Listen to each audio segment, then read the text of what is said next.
And tingnan naman natin yung energy surrounding your guidance, mga kapiksi, no? Kung anong klaseng energy ba ito.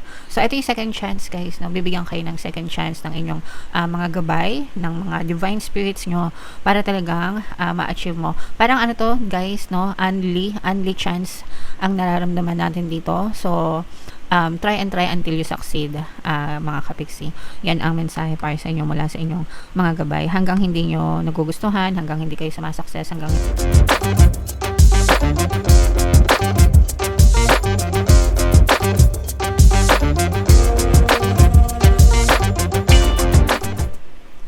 hello guys, hello Gemini, welcome back to Pinoy Pixie Tarot. Ang pamagat ng episode natin for tonight is sa loob ng 60 days.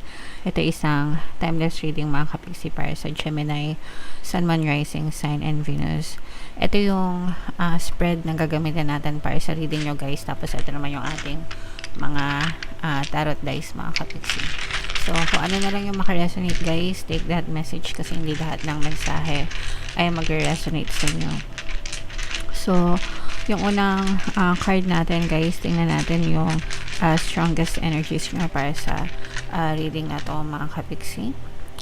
So, for some of you guys, no, maaaring meron kayong mga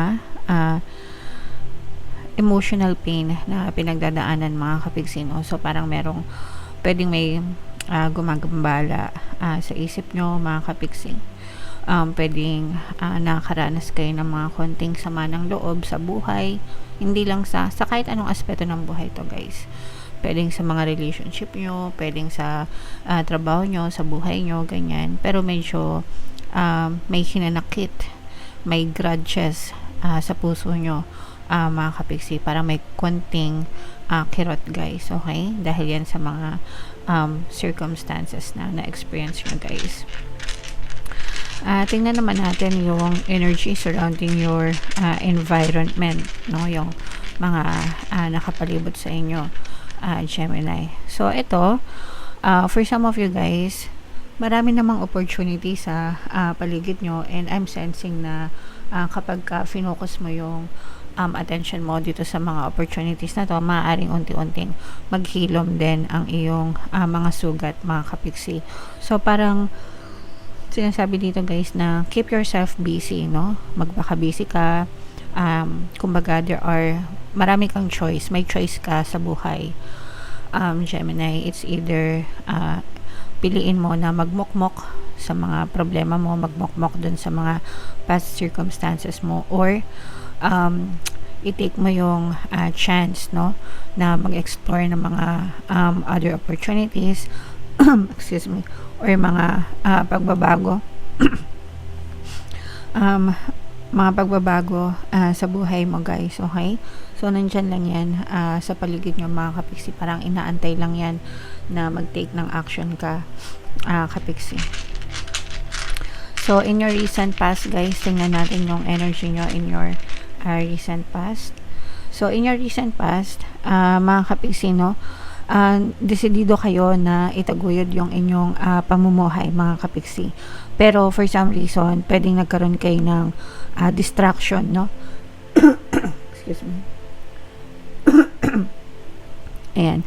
So, yung distraction na yon, mga kapiksi, sa Tagalog, gambala, no? Maaring may gumambala sa'yo, tao, bagay, sitwasyon, kaya parang medyo nawala ka sa focus dun sa mga bagay na gusto mong i-build sa buhay mo. Pero in the past, parang meron kang clear vision of what you want to happen in your life. Parang gusto mo magtayo ng solid na foundation sa buhay nyo. Especially pagdating sa business, guys, no? Yung mga business-minded dyan, mga kapiksi. So, tingnan naman natin yung energy nyo surrounding yung inyong support system, guys. So, eto, guys, nakikita natin na parang paghihingi ka ng tulong sa ibang tao, mga kapiksi, parang hindi ka nila seryosohin, guys, no? Or, excuse me, parang ang tingin sa'yo ng ibang tao, Gemini, is hindi ka masyadong seryoso sa buhay mo. Kaya siguro hindi sila basta-basta naniniwala kapag humihingi ka ng tulong sa kanila, mga kapiksi. Siguro hindi rin nila nakikita yung pagiging desidido mo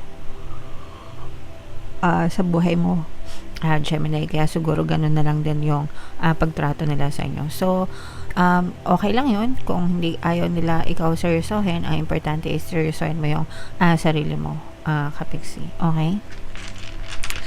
And tingnan naman natin yung inyong present energy, mga kapiksi. So, dito sa present, guys, ito, unti-unti naman din kayong maka-move on dito sa mga emotional pain nyo, guys. And dadating tayo dun sa sitwasyon na parang mas ifo-focus mo yung kasiyahan, titigilan mo yung pagmumukmok, no? You will focus on love and light. And ang nararamdaman natin dito is you will find, parang meron kang makakausap, no?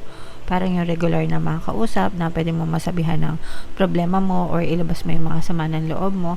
And in return, guys, parang nakakatulong sila para gumaan yung mga bigat ng dalahin mo sa puso mo, okay? So, maswerte ka kasi meron kang makakausap, Gemini. Tingnan naman natin yung energy nyo surrounding your desires, mga kapiksi. So, ito, guys, surrounding your desires, ito nag-aantay lang to. Guys, no, kumaga parang nag-aantay lang yung desires mo, nag-aantay sa'yo na kumilos ka, nag-aantay sa'yo kung kailan ka ready, nag-aantay sa'yo kung kailan ka a-action, no? Pero nandyan lang yan yung mga desires mo. So, konting push lang ang kailangan nito, Gemini, kasi minsan tayo mismo, no, yung ayaw kumilos, alam naman natin yung gagawin natin, alam naman natin yung gusto natin, pero kulang lang tayo sa pagkilos at sa pagiging consistent, guys. So, konting push lang yung kailangan nito from your end para maabot mo yung mga desires mo, okay? And ano naman yung mga pagbabago na gusto mo or yung mga pagbabago na maaaring maganap sa'yo, Gemini? So, eto, guys, plano, no? Ibig sabihin, magbabago ka, magkakaroon ng kaliwanagan yung isip mo, no? And you will start to plan, no, accordingly para ma-reach mo yung desire mo. Kumbaga, gagawa kayo ng strategy. Yan, strategy. Iba-ibang strategy kung paano mo ma-reach yung goal mo or yung desire mo, mga kapiksi. So, yun yung importante. Yun yung magiging starting point, guys. Kasi kapag malinaw na sa inyo lahat and nag-start na kayo plano, susunod na yan, guys. Kasi mabuboost na yung attention nyo dyan, Gemini. And tingnan naman natin yung energy surrounding your feelings, mga kapiksi. Ito, guys, feeling mo naman parang nagkakaroon ka ng motivation, no? Feeling mo naman sa success ka. Ini-enjoy mo yung mga mini progress, mga mini steps, no, sa buhay mo. And nandun nararamdaman natin, sabi ko nga, guys, yung tipong nag-e-enjoy ka every step of the way, mga kapiksi. So, okay na yan, guys, kasi yung mga maliliit na steps na ginagawa nyo, diba, magko-contribute yan sa malaking success nyo in the future, guys. So, tingnan naman natin how events will unfold, no, dito sa inyong sitwasyon, mga kapiksi. Ito, guys, patience is a virtue. Kapag talagang nagtiyaga kayo, magkakaroon talaga kayo ng nilaga. So, for now, tanim lang ng tanim, mga kapiksi, no, kasi dadating yung time na aanihin mo din lahat ng itatanim mo. So, ganun talaga. Hindi naman yun kapag nagtanim ka ngayon, bukas tumubo na siya, 'di ba? Hindi ganun, mga kapiksi. Kailangan mo siyang alagaan, kailangan mo siyang bantayan, bigyan ng panahon at oras, 'di ba? Para talagang magbunga or umusbong yung tinanim nyo. So, tsaga-tsaga lang, Gemini.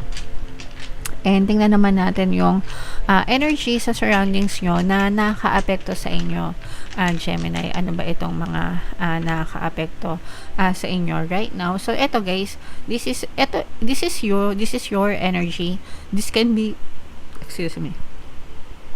This can be another air sign energy, Aquarius, Gemini, Libra, or this is your energy as well since ikaw ay air sign, Gemini, guys. Parang sinasabi dito na ikaw yung major factor, no? Ikaw yung major factor, ikaw yung magiging susi ng success mo, at ikaw din yung magiging susi ng failure mo. Lahat ay nakasalalay sa'yo, lahat ay nakadepende sa'yo, Gemini. Okay? And tingnan naman natin yung energy surrounding your guidance, mga kapiksi, no? Kung anong klaseng energy ba ito.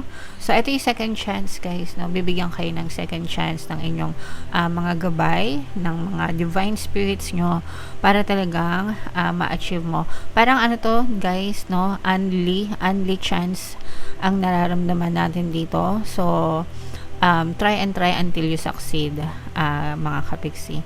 Yan ang mensahe para sa inyo mula sa inyong mga gabay. Hanggang hindi nyo nagugustuhan, hanggang hindi kayo sumasukses, hanggang hindi kayo nakakarating sa tuktok ng tagumpay, guys, subok lang na subok, and your spirit guides will always be there with you every step of the way, Gemini.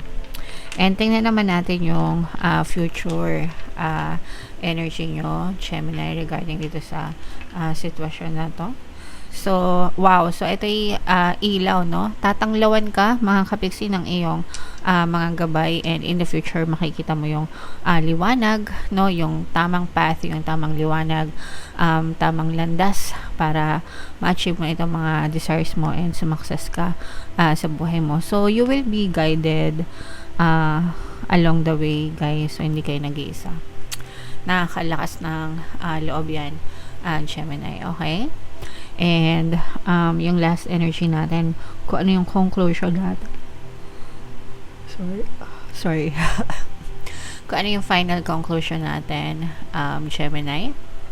So, yeah, parang all the way, all throughout ng reading nyo, guys, talagang may support kayo, mga kapiksi. Although kanina sabi natin, yung mga tao sa paligid mo parang hindi kasi seryoso, pero there will be genuine support from the universe ito, mga kapiksi. The universe will genuinely support you dito sa journey mo. Your spirit guides are always there with you, and support yung makukuha mo, mga kapiksi. So, gora lang ng gora, wag kayong matakot, guys, kasi palagi kayong ginagabayan ng spirit guides nyo and divine universe, mga kapiksi. Okay? Alright. So, comment down below, Gemini, if naka-resonate kayo. Tingnan natin yung additional message for you, guys. Abang sinashuffle ko to, panoorin nyo muna yung video natin regarding sa ating paano mag-manifest ng abundance video course. Kapiksi, sawa ka na ba sa mga struggles at hirap sa buhay mo? Masipag ka ba at masikap sa buhay ngunit hindi ka pa rin umaasenso? Ilang beses ka na bang nag-attempt mag-negosyo at mag-invest pero palagi ka pa rin nalulugi? Sa pagkakataon na ito ay maaaring may subconscious beliefs ka na nagiging balakid sa iyong pag-unlad at pagyaman. Introducing, paano mag-manifest ng abundance video course. Dito ay matututunan mong ma-overcome ang mga balakid mo para tuluyan ka ng umunlad, umasenso, sumagana, maging matagumpay, successful at maswerte sa iyong kabuhayan, pera, trabaho, negosyo, salapi at kaperahan ng bonggang-bongga. Dali, mag-send na ng email sa pinoypixie@gmail.com at simulan na ang iyong pagyaman ngayon. Alright, so sa lahat ng gusto mag-avail ng course, meron tayong paano mag-manifest ng abundance video course, paano mawala ang third party, at magkaroon ng harmonious na relationship, paano pabalikin si ex, revise, break up. Sa mga interesado, guys, mag-send lang kayo ng email sa pinoypixie@gmail.com. And kung naghahanap kayo ng pampaswerte, guys, Aventurin at saka Citrin yung recommended ko sa inyo, punta na kayo sa description box, guys.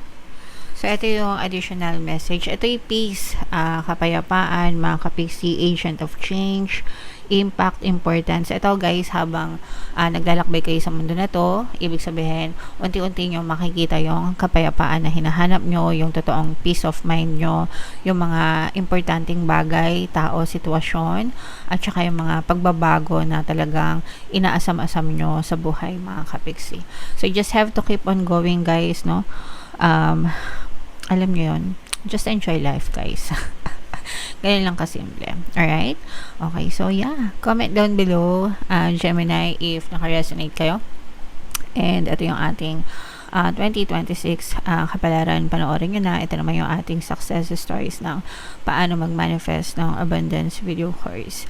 Click here to subscribe, guys. Thank you for liking, sharing, and subscribing. See you next time. I love you all. Have a nice day. Bye-bye.